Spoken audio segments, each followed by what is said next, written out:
India Pakistan दोस्ती करें या दुश्मनी करें, लेकिन कश्मीर को बीच में ना लाएं। ये कश्मीर कश्मीर कश्मीर कश्मीर बंद करें, हमें जीने दें। आपको ना बहुत सारे लोग बाहर जो है ना वो ये कहते हैं कि भाई वो अलगाववादी नेता हैं, आपको तकलीफ होती है सुन के? अगर सच कहने को आप अलगाववाद कहेंगे तो मुझे कोई तकलीफ नहीं होती है। लगभग 1 लाख लोग कंज्यूम हो गए, फौज, पुलिस, सिविलियन, मिलिटेंट, पंडित, मुसलमान, हिंदू, सिख, ईसाई, सब। वो अलग बात है कि हम 1 लाख लोग मरे, हमारे कोई किसी खाते में नहीं है। कश्मीर के लोगों को कोई शौक नहीं है पत्थरबाजी का। कौन चाहता है पत्थरबाजी करना? कश्मीर अपने लोगों पर पैलेट गन, बंदूक सब कुछ करेगी तो ऑब्वियसली रिएक्शन कुछ ना कुछ होगा। मुझे लगा उनका मन है 370 हटाने का। हमने रिक्वेस्ट की कि ऐसी गलती न करें, तो लेकिन उनके पास मेजॉरिटी थी, अथॉरिटी थी, सारी गुंडा फोर्स उनके पास थी, तो उन्होंने हटा दिया। 370 वापस लाने के लिए क्या करेंगे? कर तो रहा हूँ, जेल में इसलिए हूँ क्योंकि मैं कंप्रोमाइज़ नहीं कर रहा हूँ। मोदी जी को पता है इसको छोड़ेंगे तो आके मेरे घर के बाहर बैठेगा। तो उमर साहब ने कहा जब केजरीवाल जी को बेल मिली तो उसको मुबारकबाद दे दी। हम 5.5 साल जेल में हैं। अब जो चीफ मिनिस्टर, जो कश्मीर का सीएम रहा हो, एक अपने फेलो कुलीग जो असेंबली में उसके साथ रहा हो, उसके लिए कह रहा है कि ये उसको बेल क्यों मिली? उससे नालायक आदमी और कौन हो सकता है? उससे मूर्ख और कौन हो सकता है?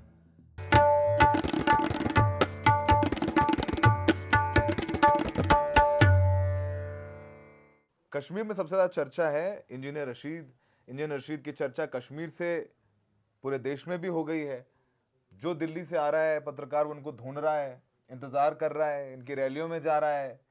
और इंजीनियर रशीद साहब जो हैं पहले भी कई मरतबे विधायक रह चुके हैं इंडिपेंडेंट लंगेट सीट से, और जेल में 2019 में बंद कर दिए गए यूएपीए टेरर फंडिंग के चार्जेस में। जेल से चुनाव लड़ गए लोकसभा बारामूला, और लगभग 2 लाख से ज्यादा वोटों से हरा दिया उमर अब्दुल्ला को। तो और चर्चा हो गई। रशीद साहब, अब आपको बेल मिली है, एंट्रिम बेल पर आए हैं प्रचार करने के लिए। 3 अक्टूबर को वापस जाएंगे जेल। प्रचार कैसा चल रहा है? ठीक है, आप खैरियत से हैं? आप तो खुद ही कह रहे हैं कि हमें ढूंढ रहे हैं, इसीलिए तब ढूंढ रहे हैं कि जब हमारा प्रचार बढ़िया जा रहा है। तो रेस्पॉन्स लोगों का हर जगह आपने देखा होगा, साउथ में भी। आज हम नॉर्थ में थे, टंगमर्ग में, वागुरा में। मेरे हिसाब से बहुत बढ़िया रेस्पॉन्स है। जहाँ तक मेरी इन्फॉर्मेशन है, हमारी जैसी public rallies, involvement of youth उतना किसी का नहीं हो रहा है। तो मेरे पास शब्द नहीं है कि मैं अपने लोगों का धन्यवाद बोल दूँ। 34 सीटों पर आप चुनाव लड़ रहे हैं सर, 34 सीट्स पे। क्या वादा है? आपने कहा मैनिफेस्टो पर यकीन नहीं करते हैं, आपने कहा आप चलते फिरते मैनिफेस्टो खुद हैं, आपकी जबान की कीमत है। सर, सबसे बड़ा वादा क्या है कश्मीरियों से आपका? सबसे बड़ा वादा यह है कि मैं उनके लेजिटिमेट राइट्स के लिए लड़ूंगा, लड़ूंगा, लड़ूंगा। जनमनी लड़ूंगा, किसको एक्सप्लॉइट नहीं करूंगा, अकेले लड़ूंगा, ताकि on behalf of my people, like army का जैसे कर्नल होता है, कमांडर इन चीफ होता है, जिम्मेदारी उसी होती है। तो मैं कोशिश करूंगा कि मैं उनके लिए लड़ूं और कुछ रिजल्ट हासिल करूं। उसके लिए मुझे एम्पावरमेंट चाहिए, साथ चाहिए इन लोगों का। रिजल्ट क्या हासिल करना चाहते हैं? क्या रिजल्ट? रिजल्ट हासिल करना चाहते हैं जम्मू कश्मीर में durable peace with dignity and honour. Jammu Kashmir का मुद्दा हमेशा के लिए हल हो। इंडिया पाकिस्तान दोस्ती करें या दुश्मनी करें, लेकिन कश्मीर को बीच में ना लाएं। ये कश्मीर कश्मीर कश्मीर कश्मीर बंद करें, हमें जीने दें। उसका तरीका ये है कि मिलजुल के मुद्दे का हल निकालें, और उसके साथ साथ जब तक वो होता है तब तक एक अच्छी गवर्नेंस दें, यूथ को एजुकेशन में इन्वॉल्व करें, एक पीसफुल एनवायरनमेंट दें, और एक करप्शन फ्री गवर्नेंस दे दें। हर राजनीतिक दल, चाहे पीडीपी हो, एनसी हो, उमर साहब हो, महबूबा हो, बीजेपी हो, सब अपने रैली में engineer Rashid, engineer Rashid, engineer Rashid कर रहे हैं।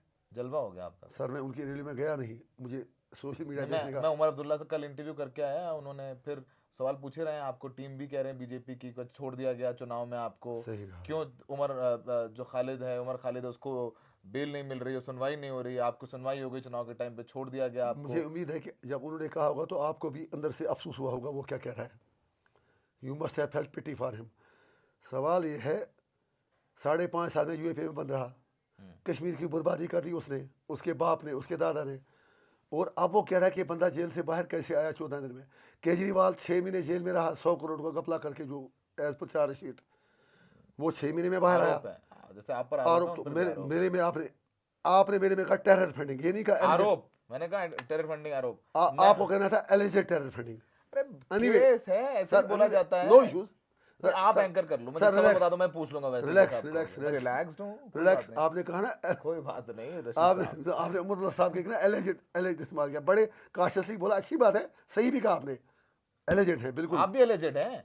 मैं तो भी कह रहा हूँ, हाँ मैंने कहा जब आपने अपने सवाल में let us not make debate. चलिए। तो उमर साहब ने कहा जब केजरीवाल जी को बेल मिली तो उसको मुबारकबाद दे दी। हम 5.5 साल जेल में हैं।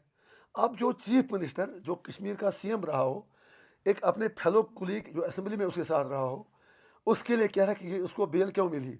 उससे नालायक आदमी और कौन हो सकता है? उससे मूर्ख और कौन हो सकता है? कश्मीरी लोग उसे नफरत न करें तो और क्या करें?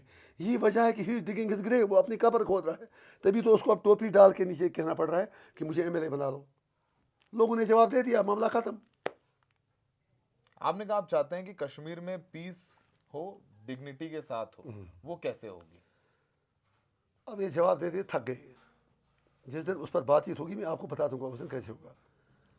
मोदी जी, मैंने बार बार आपसे कहा है, 47 से आज तक मुसीबत में हम हैं। 89 के बाद मिल्टन देश का दौर आया, लगभग 1 लाख लोग कंज्यूम हो गए, फौज, पुलिस, सिविलियन, मिलिटेंट, पंडित, मुसलमान, हिंदू, सिख, ईसाई सब।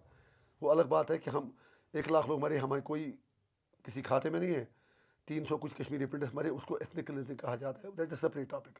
हैविंग सेड दैट, हर जान कीमती है। मैंने पहले कहा हर जान कीमती है, मैंने तो वो सर कहा ही वो, मैंने कहा वो सब अपने अपने राजनीतिक सब करते एजेंडे होंगे। के मेरे लिए हिसाब से राजनीति, इस्तेमाल करते मेरे लिए हैं राजनीति मौतों को। पूजा है, इबादत है, for me it is worship. ऐसा नहीं होता तो हम त्योहार चल में कीमत नहीं चुकाते। हम भी औरों की तरह कंप्रोमाइज़ करके घर में बैठे होते। एनीवे, तो हम ये चाहते हैं कि गवर्नमेंट ऑफ इंडिया का क्लेम है पीओके पर, उनका क्लेम है इस कश्मीर पर। बीच में हम दो हाथियों के बीच में पिसले जा रहे हैं। वो as per government of India militant भेजते हैं और ये यहाँ से स्टेट ऑपरेशन करते हैं। हम कहते हैं कि आप मिल बैठ के मुद्दे का हल निकालो, बैठ के बात करो ताकि यहाँ परमानेंट पीस आ जाए। अगर आपका हल कोई आपस में समझ नहीं आता, फिर लोगों से पूछ लो वो क्या चाहते हैं। पीओके के लोग अगर आपके साथ आना चाहते हैं तो उनसे पूछ लो। मोदी जी कहते हैं वो सारे हमारे साथ हैं, एक ही बार यहाँ आना चाहते हैं। यहाँ कहते हैं पूरा पीस हो गया, कश्मीरी तो पूरा हमारे साथ है। तो फिर लोगों से पूछने में हर्ज क्या है? उसका फ़ायदा ये मिलेगा कि परमानेंट पीस आ जाएगा और हो सकता है कि पूरा पीओके भी हमारी तरफ आ जाए, हम चैन की नींद सोएंगे। सरकाज़म है आपका, अच्छा है। चुनाव हुआ आज, पहला फेज का वोटिंग था, बढ़िया वोटिंग हुई है। बहुत सालों बाद कश्मीर में, दशकों बाद इतने लोग वोट डालने आ रहे हैं। लोग ये कह रहे हैं कि भाई ये तो जमहूरियत है, डेमोक्रेसी है कश्मीर में। लोग जो हमारा इलेक्टोरल प्रोसेस है उसमें यकीन दिखा रहे हैं और आ रहे हैं वोट करने, पहले नहीं करते थे। सर, ये भी तो जीत है और आप भी उसी प्रोसेस से जीत करके आए। 2005 में मैंने एक आर्टिकल लिखा चट्टान में। मैंने तब हिजबुल मुजाहिदीन को लिखा था कि आपको हमास की तरह इलेक्शन प्रोसेस में आना चाहिए। मेरा हमेशा बिलीफ रहा है कि democracy is still the best system to govern, कम से कम लोगों की एक सेव होती है। तो इसलिए अगर लोग वोट डाल रहे हैं तो अच्छी बात है, उसमें बुरा क्या है? मैं भी अच्छा है। तो हम भी तो कह रहे हैं अच्छा है, हमने कब कहा बुरा है? बारामूला में आप जीते, जब आपने पर्चा भरा था तो क्या मतलब अंदर यूजुअली से बाहर होते हैं तो लोग आते हैं, चुनाव लड़िए, आप लोकसभा लड़िए, तो जेल में कैसे लगा कि आपको लड़ना चाहिए चुनाव? सर, ये लंबी कहानी है मेरे थोड़ा साथ। छोटे में बता दीजिए। इतना ही इसमें कह दूंगा कि 18 जनवरी से लेके अब तक छूटने तक मुझ पर वर्स्ट एट्रॉसिटीज की गई फ्रॉम जेल अथॉरिटीज तरीके से। वो मजबूर थे क्योंकि सरकार नहीं चाहती थी कि मैं इलेक्शन लड़ूं, बल्कि इनका ये था बीजेपी का कि इनकी जो बी टीम सचमुच की थी उसकी सपोर्ट करूं। I refuse. सच में बी टीम कौन है? सजा लो, ये दुनिया को पता है। उमर बला भी है, ऐसा नहीं, वो चलो वो सी कह सकता है खुद को। फिर डी है, ऑप्शन ए वो है ना उसका, अमिताभ बच्चन का कौन बनेगा करोड़पति, फिर वो ऑप्शन ए देते हैं, बी सी डी, ऐसा ही है, nothing beyond that. Anyway, having said that, तो फिर मैंने वकील को बुलाया तो मैंने उसे कहा कि यार एक काम कर लो, मेरी परमिशन करवा दो। कहा किस लिए? मैंने कहा मैं इलेक्शन लड़ूंगा। मेरे कहा मुझे उम्मीद है कि लोग मुझे लेट डाउन नहीं करेंगे। तो फार्म भर दिया और मुझे लोगों की विजडम पर भरोसा था, उन्होंने अपना मैंडेट दे दिया। आपको ना बहुत सारे लोग बाहर जो है ना वो ये कहते हैं कि भाई वो अलगाववादी नेता है, आपको तकलीफ होती है सुन के? अगर सच कहने को आप अलगाववाद कहेंगे तो मुझे कोई तकलीफ नहीं होती है, लेकिन अगर एक पढ़ा लिखा आदमी कुछ सोचे समझे बिना कहे तो उस वक्त तकलीफ होती है। कितनी सीटें जीतेंगे 34 में से आप? नहीं, मैं कोई नजूमी नहीं हूँ। अरे चुनाव लड़ रहे हैं, सुन तो मोदी जी ने लीजिए। कहा 400 पार, नहीं वो अलग नहीं, बात है। मैं उतना मतलब विद्वान नहीं हूँ कि मैं मोदी जी की तरह मैं बहुत बड़ी क्लेम करूँ। वो तो बड़े लीडर हैं, वो कुछ भी कह सकते हैं। तो देखिए अच्छा रिजल्ट होगा और मैं आपको यकीन से कहता हूँ, आप बड़ा मजा आएगा 8 के बाद, नहीं। इतना मैं कह दूंगा आपको। जमात का आपने समर्थन किया है, सर वो एक वक्त कहते थे कि यहाँ वोट नहीं पड़ने चाहिए, वोट करना सबसे बड़ा गुनाह है। सही है। अब वो चुनाव में है, तो आपने उनका यहाँ ब्रेन वॉश किया। यहाँ आरएसएस पर भी आरोप था कि उन्होंने, कुछ लोग कहते हैं आज भी तिरंगा वो नहीं मानते हैं, आरोप उन पर है ना। कांग्रेस अब फहराने लग गए, कांग्रेस कहती है, हाँ वो मुझे भी पता है, पहले नहीं फहराते वो थे। मैं भी कहता हूँ। वीर सावर के बारे में क्या क्या नहीं कहा गया, उसने अंग्रेजों से माफ़ी मांगी।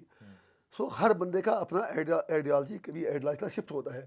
वो फिर दूसरी बात है कि how he can justify he or she. जहाँ तक जमात की बात है, मुझे भी उनके साथ काफ़ी डिफरेंसेस हैं, अभी भी हैं कुछ डिफरेंसेस। लेकिन जब उन्होंने खुद कहा कि हम एक डेमोक्रेटिक प्रोसेस से, हम पर बहन है, इंडिपेंडेंट इलेक्शन लड़के अपनी बात करना चाहते हैं, जब उनका फॉर्म स्टैंड रहा तब हमने उनसे बात की, तब तक बात नहीं की, और उनके कहने पर बात की। तो सिर्फ इतना हमने किया है कि जिन जगह पर वो लड़ रहे हैं, मतलब जहाँ कॉमन कैंडिडेट है वहाँ फ्रेंडली कंटेस्ट था, और जहाँ पर वो लड़ रहे हैं हमारा नहीं है वहाँ उनकी सपोर्ट करेंगे, जहाँ हमारा कैंडिडेट है वो सपोर्ट करेंगे। लेकिन इशू बेस्ड इशूज़ क्या है?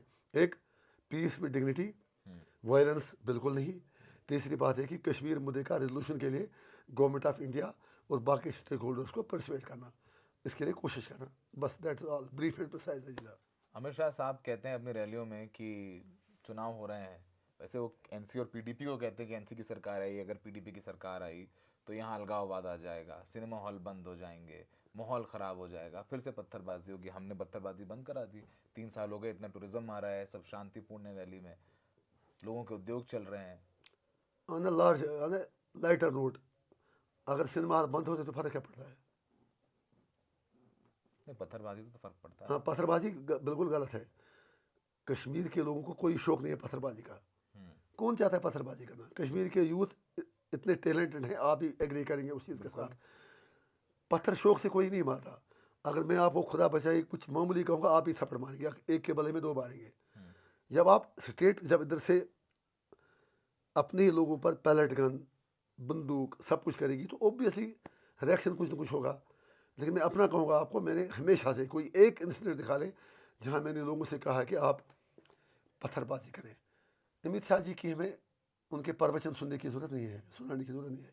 कश्मीरी को कब क्या करना है वो अमित शाह को पता भी नहीं चलेगा। हम बिल्कुल शांति चाहने वाले लोग हैं, हम बिल्कुल चाहते हैं कि यहाँ शांत रहे, लेकिन उसके लिए ज़रूरी है कि वो भी अपना बिहेवियर चेंज करें। नागालैंड में वो nationalist socialist council of Nagaland से बात करते हैं, बड़े गर्व से कहते हैं कि 6,500 मिलिटेंट को सरेंडर कराया, लेकिन कश्मीरी को पाकिस्तानी प्रॉक्सी कह के दबाते हैं। ये तो गलत बात है ना। वो हमसे नफरत करते हैं, अमित शाह जी और उनकी पार्टी कश्मीरियों से नफरत करती है। उसका बड़ा एविडेंस ये है कि हर जगह कहते हैं बातचीत करेंगे, यहाँ पॉलिटिकल लीडर्स को भी टेररिस्ट बना दिया। आ जाएगी change, he will regret, wait for some time. 1-2 सवाल और पूछूंगा, मुझे पता है बहुत लंबी फहरिस्त है और कम वक्त अब है। जितना जल्दी करें वो प्लीज़।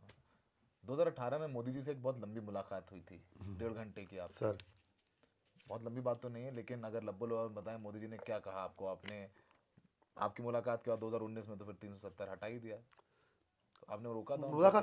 मुलाकात अच्छी रही। मैं उनसे ही नहीं मिला, मैं मनमोहन सिंह से 2 बार मिला हूँ हम्म। As prime minister. ये तो पॉलिटिकल लोग हैं, हाँ, मिलते ठीक रहते है, हैं। बिल्कुल बिल्कुल मिलना तो भी चाहिए। देखिए, अबो ऑल सबसे मतलब इम्पोर्टेंट वो प्राइम मिनिस्टर थे। मेरा कद उनके मुकाबले में बहुत छोटा है, और we are victims of violence, victims of circumstances, victims of his policies also. तो इसलिए मैं तो बिल्कुल, कोई भी मुझे बुला के जाएंगे तो हमने अपनी बात उनके आगे रखी कि उन्होंने मतलब मुख्तलिफ इशूज़ पर बात की, गवर्नेंस पे बात की, बाकी चीज़ों पर बात की, कश्मीर इशू पर बात की, हर चीज़ पे बात की। तो कुछ चीज़ों से वो सहमत थे, मैं सहमत नहीं था, कुछ में मैं सहमत था, वो नहीं थे। तो मैंने आपको बताया कि मुझे लगा उनका मन है 370 हटाने का। हमने रिक्वेस्ट की कि ऐसी गलती नहीं करें, तो लेकिन उनके पास मेजॉरिटी थी, अथॉरिटी थी, सारी गुंडा फोर्स उनके पास थी, तो उन्होंने हटा दिया। तो आप ये कह रहे हैं कि आप चुनाव जीते, बढ़िया सीट, आप सांसद हैं हाँ बारामूला सर, के, सर, अब लॉ मेकर, आप सर। पढ़े लिखे इंजीनियर आदमी हैं, लॉ मेकर हैं आप। भले ही पार्लियामेंट जा पाएंगे नहीं जा पाएंगे मैं नहीं कह सकता हूँ, वो तो कोर्ट में मैं अगर नहीं जा पाऊंगा तो फिर आपकी डेमोक्रेसी का वो कफन दफन का इंतजाम होगा उस पार्लियामेंट में, जब आप एक इलेक्टेड एमपी को उससे डिप्राइव रखेंगे। एनीवे आगे नहीं, बताएं। आपको मौका दिया कोर्ट ने प्रचार मैं करने वही का, आपने कहा ना जाएंगे नहीं, क्यों नहीं जा पाऊंगा? वो तो कोर्ट डिसाइड करेगी ना। चलिए हो जाएगा, कोर्ट ही डिसाइड करेगी हमने कौन सा पाप किया। Anyway I will be proved innocent, be sure for that. आप innocent I know myself, I know my worth, I know my conscience. Justice will be done. 370 वापस लाने के लिए क्या करेंगे? सही कहा वादा है आपने। आपका। कर तो रहा हूँ, जेल में इसलिए हूँ क्योंकि मैं कंप्रोमाइज़ नहीं कर रहा हूँ। मोदी जी को पता है इसको छोड़ेंगे तो आके मेरे घर के बाहर बैठेगा।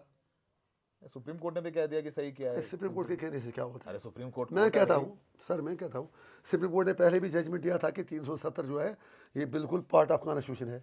आज उसने ये कहा, इसको कल चेंज भी किया जा सकता है और एक पॉलिटिकल डिसीजन है।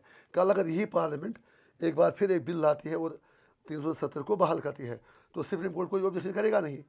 अब वो कैसे करेगी? उसके लिए उतना डिजायर्ड पॉलिटिकल प्रेशर बनाना पड़ेगा, जो बाकी कंट्री है वहाँ के लोगों को समझाना पड़ेगा 370 की आवश्यकता क्यों है, ज़रूरी क्यों है। हम परसुएट करने की कोशिश करेंगे, ऐसे भी करके कहेंगे 370 वापस हो, ऐसे नहीं मानेंगे तो ऐसे करके कहेंगे 370 वापस हो। देखते हैं कौन सी थ्योरी चलती है। इसीलिए मैं बंद हूँ सर, क्योंकि उन्हें पता है बंदा छड़ेगा नहीं। राहुल गांधी ये मैं बंद क्यों हूँ? मोदी जी को डर है, वो कहते हैं दुनिया को डरो मत, डराओ मत, लेकिन मुझसे डरे हुए हैं। ये उनको मेरा डर है कि मुझे बंद रखा है, वरना मैं मामूली मेरी क्या औकात है। आप कह रहे हैं मोदी जी आपसे डरते हैं? आपको शक है? तभी तो बंद रखा है, तभी तो बंद रखा है ना। मतलब मैं उनका क्या बिगाड़ सकता हूँ? उनको पता है जैसे ही पार्लियामेंट में आएगा वो सोच रहे हैं पता नहीं क्या बंदा बोलेगा। अरे मैं क्या पागल हूँ? कोई जो बोलूँगा विद इन एम्बेड्स ऑफ कॉन्स्टिट्यूशन बोलूँगा। उनको पता है जब निकलेगा तो बात करेगा, दुनिया सुनेगी इसकी बात। अब एमपी है, एज एमएलए इसने तो वहाँ पर पीसफुल तरीके से इतना बड़ा रेवोल्यूशन लाया कि आज यूथ, मुझे एक यूथ दिखाओ आप जो ट्रेडिशनल पार्टी के साथ है। फिर आप मेरी रैलीज में आओ, अभी आप सोशल मीडिया देख लो, आज आप टंगमर का देख लो। मैंने देखा बड़ी भीड़ हो रही है, बहुत तगड़ी भीड़ तो एक बात, लेकिन जिस तरह मैं कहता हूँ यूथ की बात, हाँ हाँ यूथ आ जिस रहा तरह है छुट्टी, जबरदस्त। और मैं उनके भरोसे को तोड़ूंगा नहीं। मेरी जान भी चली जाए उसमें 50 साल भी जेल में रखें, जो यूथ के साथ मेरी कमिटमेंट है मैं उसको पूरा करके रहूँगा। कमिटमेंट यही है सिर्फ इतनी कि I will continue fighting for your legitimate rights. Thank you. आखिरी सवाल, प्लीज़। राहुल गांधी के बारे में क्या सोचते हैं आप? राहुल गांधी कांग्रेस के लीडर हैं, तो उन्होंने कश्मीर में मोहब्बत की दुकान खोलने की बातें की हैं। ये मैंने आज भी कहा और परसों भी कहा। वो कहते हैं मैं मोहब्बत की दुकान खोलूँगा, लेकिन कश्मीर में उनके दादा ने मोहब्बत की दुकान खोली है 26 अक्टूबर 1947 को, जब महाराजा के साथ इलाक़ किया और जे.एंड.के इंडियन यूनियन का हिस्सा बना। उसने दुकान ऐसी मोहब्बत की खोली कि ना कश्मीर को पूरा हिंदुस्तान का हिस्सा बनाया, ना इंडिपेंडेंट ना पाकिस्तान बना दिया। किया क्या? कश्मीर इशू ऐसा रखा कि उस दुकान में सिर्फ सोना जो बिकता है वो ये है कि कश्मीर में अब तक 1 लाख लोग मरे हैं बिकॉज ऑफ दैट मोहब्बत की दुकान। राहुल गांधी फ्यूचर में कहाँ जाते में कोई गर्ज नहीं, लेकिन कल अगर उनके पास पावर आता है हम हर किसी से बात करने को तैयार हैं जो कश्मीर का मुद्दा रिजॉल्व करे। चलिए, बहुत अच्छा लगा थैंक आपसे यू, बात करके। शुक्रिया। अब मैं खाना खाऊं? उम्मीद है कि आपको बेल मिले और पार्लियामेंट में आप